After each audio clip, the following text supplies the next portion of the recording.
Bonjour à tous, merci de nous suivre sur Planète 7 et bienvenue dans votre émission Face à Pathé qui a le plaisir de recevoir sur ce plateau Dr Amara Diawara qui est le directeur général de Campus France Guinée. Avec lui, nous allons bien sûr parler de cette institution en Guinée. Bonjour, bienvenue.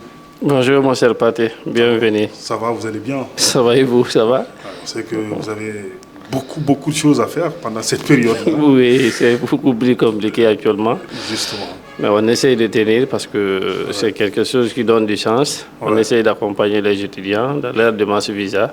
Tout à fait. Donc du coup, toute l'équipe des campus s'est mobilisée pour ça. Ouais, justement, on va parler de Campus France. Alors, docteur, pouvez-vous présenter déjà Campus France Guinée, expliquer sa mission auprès des étudiants guinéens? Ok, en fait, il faut savoir que Campus France Guinée est un service de l'ambassade de France en Guinée. Mais il est aussi au niveau de l'Institut français de Guinée. L'Institut français est rattaché directement à l'ambassade de France en Guinée. Campus France a 3 missions. Mission de conseil, d'orientation et d'accompagnement des étudiants en mobilité vers la France. Mais pas seulement que les étudiants, mais aussi des chercheurs guinéens qui sont en mobilité vers la France, parce que les gens pensent souvent qu'on accompagne les étudiants. On n'accompagne pas seulement les étudiants, on accompagne aussi les chercheurs guinéens qui veulent aller faire des thèses en France dans le cadre de leurs recherches, programmes de recherche. Donc, et puis les boursiers aussi de l'État guinéen.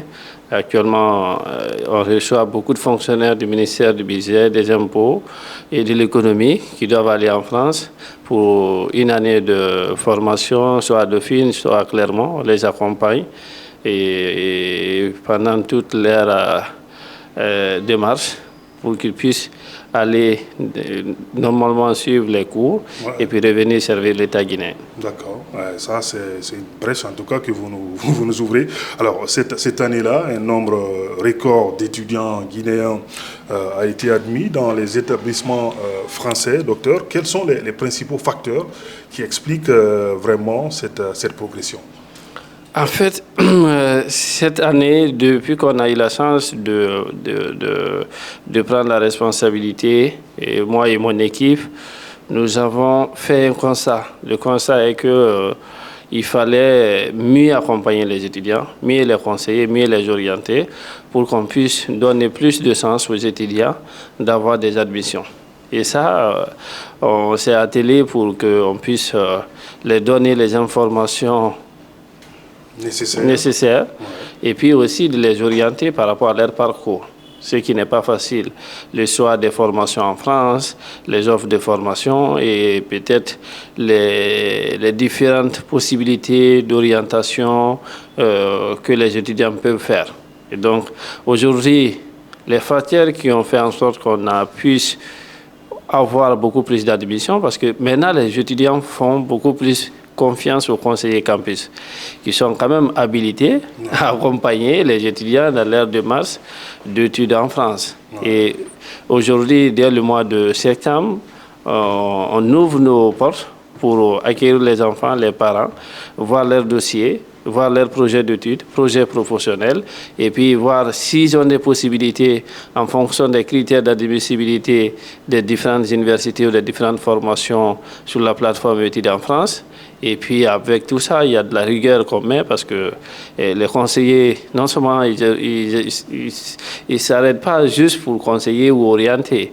On essaie aussi de faire en sorte que les étudiants guinéens puissent gagner en autonomie. Parce qu'un étudiant qui prépare bien, qui suit les conseils des conseillers campus et qui maîtrise son projet, qui arrive à défendre son projet, a plus de sens d'avoir une admission. Parce que le projet, c'est lui-même qui l'a monté. Nous, tout ce qu'on fait, c'est de les accompagner dans la rédaction de leurs projets d'études, projets professionnels, dans le choix des universités. Mais tous ceux qui ont eu confiance à Campus ont plus de sens d'avoir une admission. Mais très malheureusement, on a quand même quelques cas de jeunes qui font confiance à des officines dans les différentes villes et qui font que ces jeunes se laissent avoir, ils viennent nous voir, c'est quand ils n'ont pas d'admission. Et ça, c'est beaucoup plus que Campus. Ouais. Mais aujourd'hui, nous, on a mis la rigueur. On est dans une totale transparence avec les étudiants et les parents. C'est-à-dire, on te dit, en fonction de ton parcours, si tu fais mathématiques, tu veux aller faire biologie, on te dit, bah, tu n'as pas de chance parce que tu n'as pas de background en biologie. Donc, et en fonction de ça, le jeune, il sait déjà ce qu'il doit faire. Et on regarde les notes, on regarde le projet, on regarde aussi les perspectives d'insertion professionnelle de l'étudiant une fois la formation terminée en France, et pour pouvoir construire quelque chose avec lui, pour qu'il soit lui-même acteur de son projet, pour pouvoir mieux l'expliquer, mieux le défendre partout où il est. Et c'est ce qui fait qu'on a plus d'admissions actuellement en Guinée, et ça c'est le travail de toute une équipe. Mais aussi de faire que les étudiants guinéens commencent à nous faire confiance à les Campus France. Ouais, c'est important. Alors, quelles sont aujourd'hui les erreurs les plus fréquentes qui empêchent quand même certains candidats d'obtenir une admission en France? En fait, les erreurs, ils sont toutes, excusez-moi un peu, permettez-moi l'expression toute bête, parce que la plupart des jeunes qui se font avoir, c'est parce que c'est des jeunes dont les projets sont gérés par une tierce personne, par l'étudiant lui-même. Et que l'étudiant, des fois, ça nous arrive qu'ils viennent, ils n'ont même pas accès à leur compte. Ils ne savent pas quelle formation ils ont choisi. C'est incroyable. Donc, du coup, c'est beaucoup plus difficile. Et souvent, ils viennent nous voir, bah, écoute, médecin après la mort. Donc, ils ne savent pas ce qui est dans leur dossier. Et comme ça, l'étudiant en face d'un conseiller ne pourra pas défendre son dossier. Et en plus, souvent, la plupart des étudiants, on le constate souvent, ne savent pas quels sont les prérequis demandés par les universités. Et du coup, ils choisissent juste les universités parce que c'est une autre personne qui a choisi l'université. Et donc, la personne, peut-être qu'il a pris de l'argent, ou bien c'est son frère qui est en France, qui a juste regardé les notes ou le parcours de l'étudiant pour dire, bon, il peut avoir une chance dans cette formation, sans pour autant aller voir quels sont les critères d'admission que la formation ou l'université demande. Et en sachant aussi que les étudiants guinéens sont en concurrence avec les autres étudiants d'autres pays. Et donc, du coup, il y a une comité de sélection qui est mise en place dans les différentes universités. Bah, si il y a une impréparation dans le dossier académique, dans le projet d'études professionnelles, vous avez 90% de chances d'avoir un refus. Mais si vous suivez les consignes de Campus, parce que c'est ça aussi notre mission, c'est de mieux accompagner. Et cet accompagnement, ce suivi, on le fait de septembre jusqu'au mois d'août, jusqu'à maintenant. Vous êtes venus nous trouver sur ça. On a des conseillers qui travaillent. Normalement, on devrait être en vacances, mais on essaye de toujours mieux les accompagner jusqu'à l'obtention du visa. Et ça ne se limite pas à ça. Il y a les démarches administratives, il y a les séminaires qu'on organise pour mieux les informer par rapport aux démarches administratives qu'ils doivent faire une fois en France. Mais ces étudiants, ils ont une grande chance. Peut-être que vous et nous, à notre époque, ce n'était pas la même chose. Mais c'est le recul. Parce que nous-mêmes, on a eu la chance de partir via Campus, de revenir vers Campus et de fruits de Campus. Et donc, aujourd'hui, ces enfants qui partent, demain aussi, peut-être qu'un parmi eux sera à ma place, ou sera aussi ministre des trucs. Et tout ce qu'on essaye de faire, c'est d'accompagner mieux nos étudiants pour qu'en termes de ressources humaines, qu'on puisse avoir des main-d'œuvre qualifiées, des cadres compétents pour essayer de répondre aux besoins du pays en termes de ressources humaines. Surtout, on sait combien vraiment la Guinée en a besoin. Alors, au-delà de l'admission docteur, quelles sont les principales difficultés auxquelles les étudiants guinéens sont confrontés une fois, par exemple, arrivés en France? En fait, les principales difficultés, moi-même, je prends l'exemple sur moi, il y a des différences de socle culturel. Que vous arrivez dans un pays que vous ne connaissez pas, qui a une culture différente de la nôtre, et une mentalité différente de la nôtre.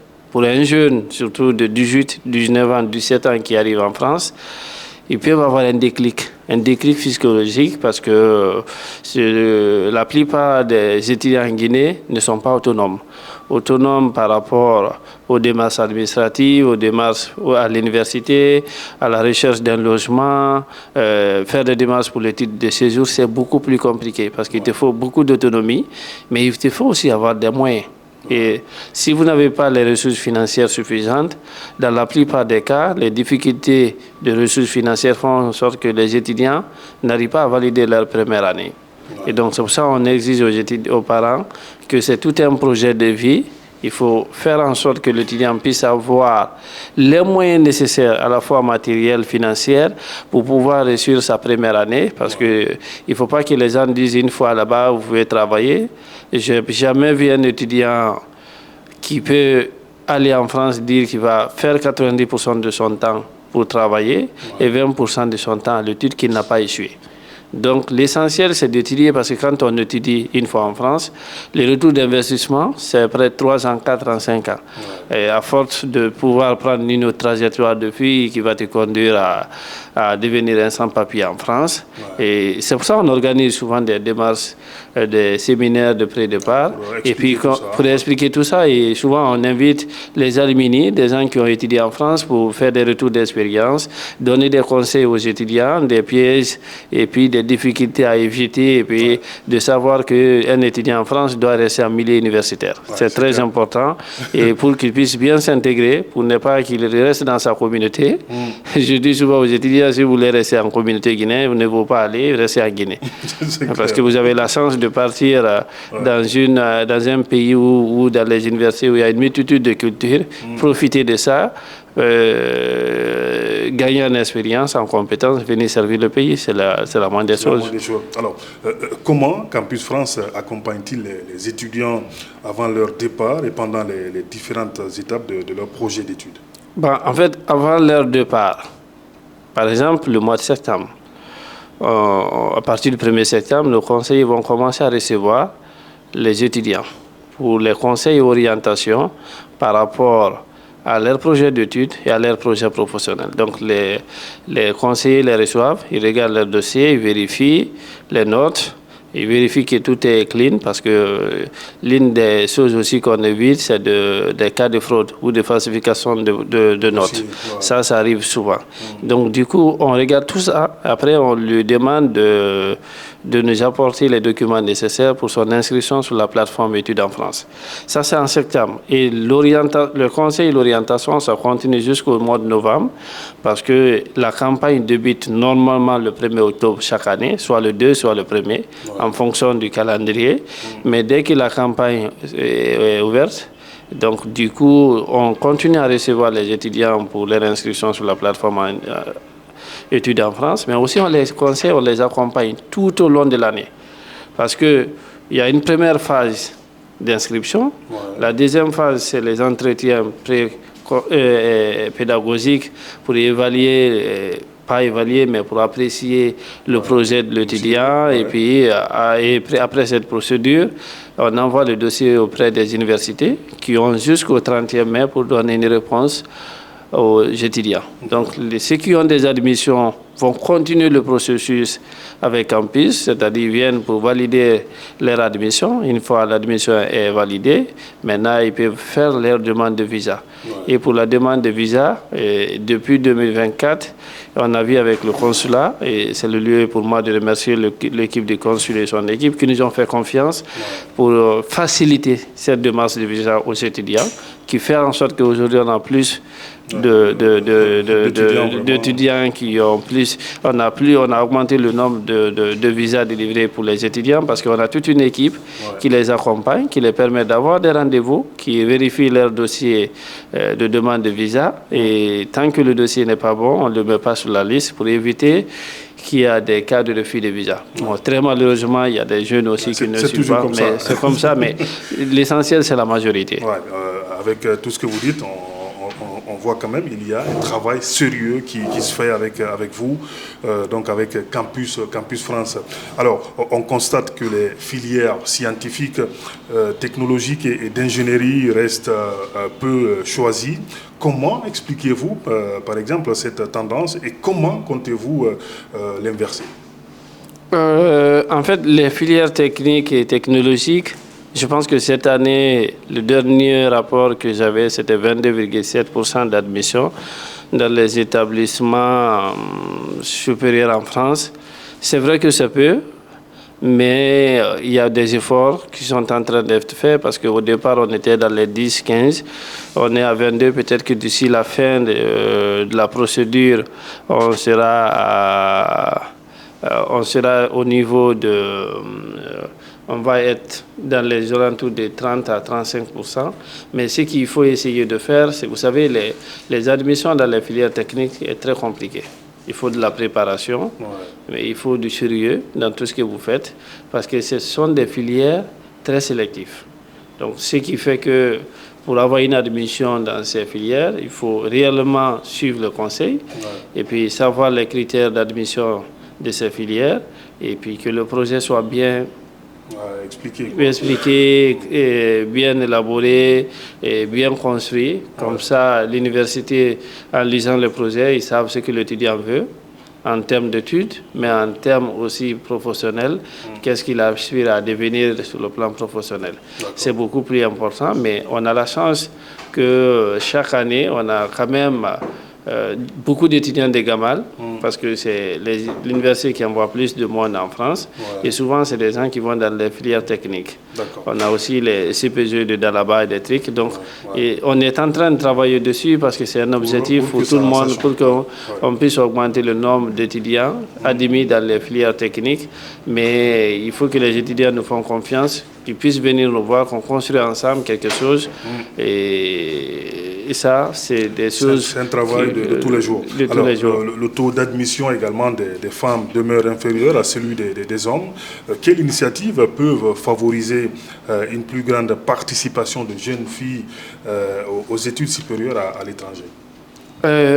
En fait, c'est d'abord d'avoir confiance en eux.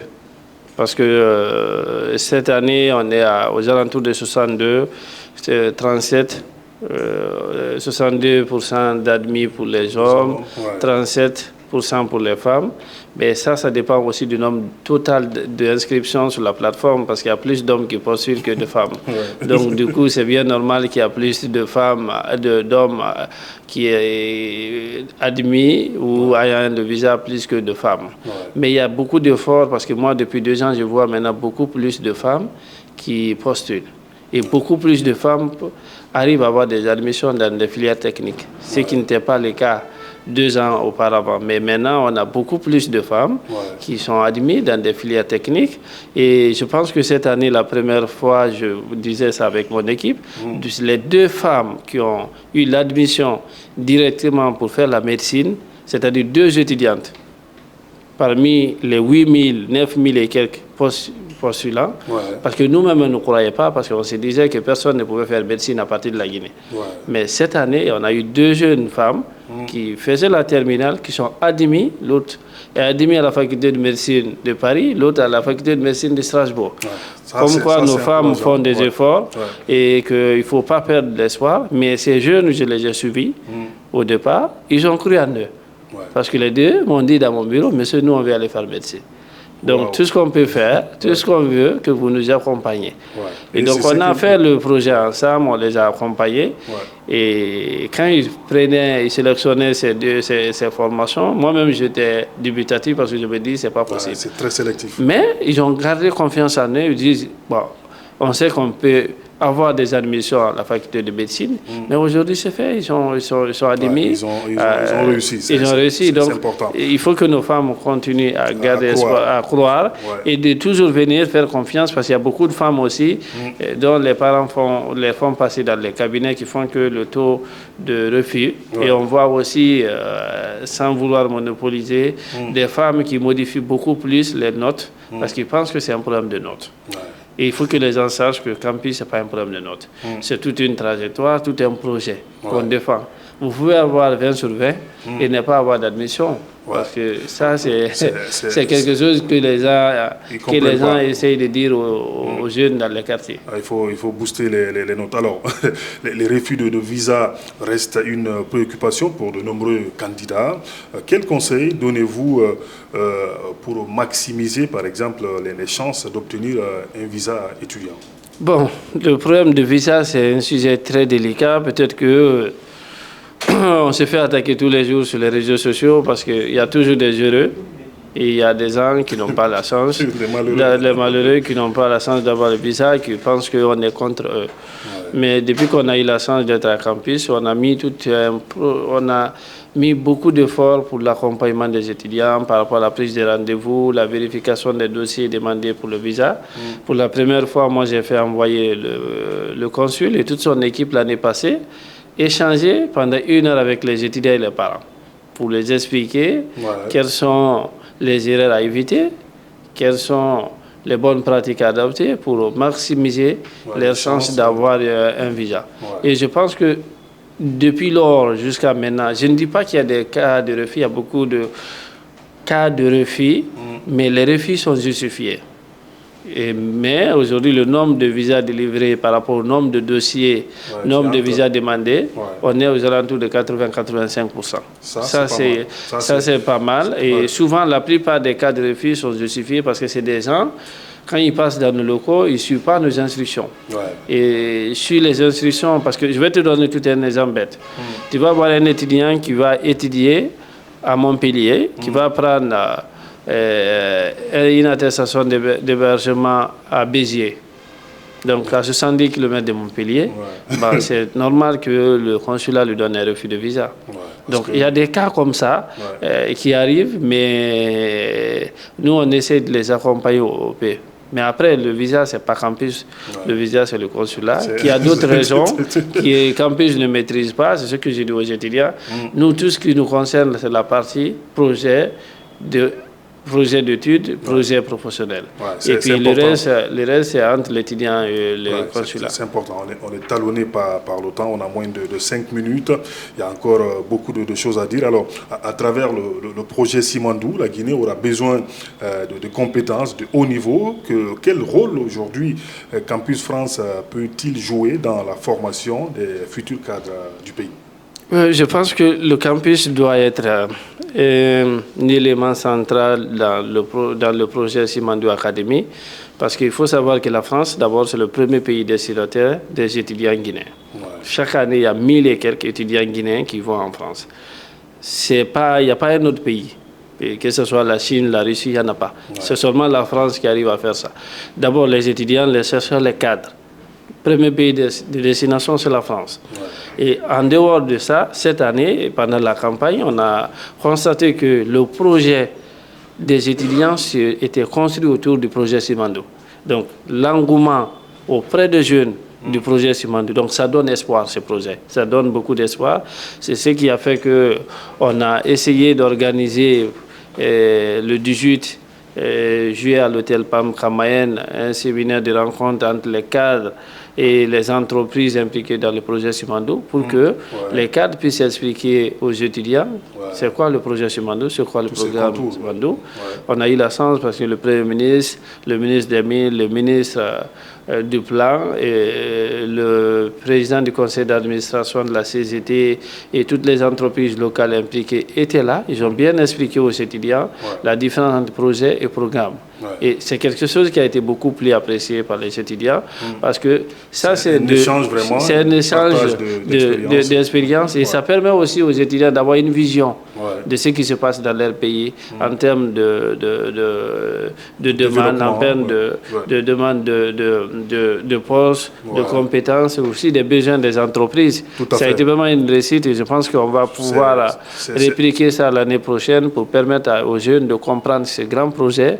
Aujourd'hui, qui est un projet qui donne de l'espoir à toute la Guinée. C'est bien, c'est bien. Excusez-moi de vous couper, parce qu'on n'a pas vraiment assez de temps. Quelles sont les perspectives aujourd'hui de coopération entre Campus France, les universités françaises et les institutions guinéennes pour renforcer le capital humain du pays, rapidement? En fait, je pense qu'il y aura toujours une très bonne coopération universitaire entre la France et la Guinée, parce que la France a été toujours du côté de la Guinée dans tout ce qui est mobilité des étudiants et des chercheurs guinéens. C'est ce qui fait que cela se matérialise par rapport à beaucoup de coopération universitaire entre la Guinée et la France. Et aujourd'hui, on est tous engagés. Ça, c'est l'objectif de monsieur l'ambassadeur de France en Guinée, de toujours faire pour accompagner nos partenaires guinéens dans le cadre universitaire, mais dans le cadre de l'éducation aussi et de la culture. Merci beaucoup. Alors, dernière question. Si on donne l'occasion, par exemple, de vous adresser aux jeunes Guinéens qui rêvent de poursuivre leur études en France, ce serait quoi ce message en moins de 30 secondes? Le message, c'est de faire confiance à Campus, que s'ils veulent continuer leurs études en France, de venir à Campus. On est ouvert du lundi au vendredi, de 8h à 17h. On les accueille, on les conseille de façon gratuite et pendant toute l'année. Docteur Amara Diawara, merci beaucoup. Merci, mon cher Paté. Ça a été un plaisir, en tout cas, pour nous de vous recevoir. Merci à Lamarana Djebousso qui était à la réalisation. C'est terminé pour ce Face à Paté avec donc Dr Amara Diawara qui est le directeur général du rappel de Campus France Guinée. Salut, ciao ciao. Merci.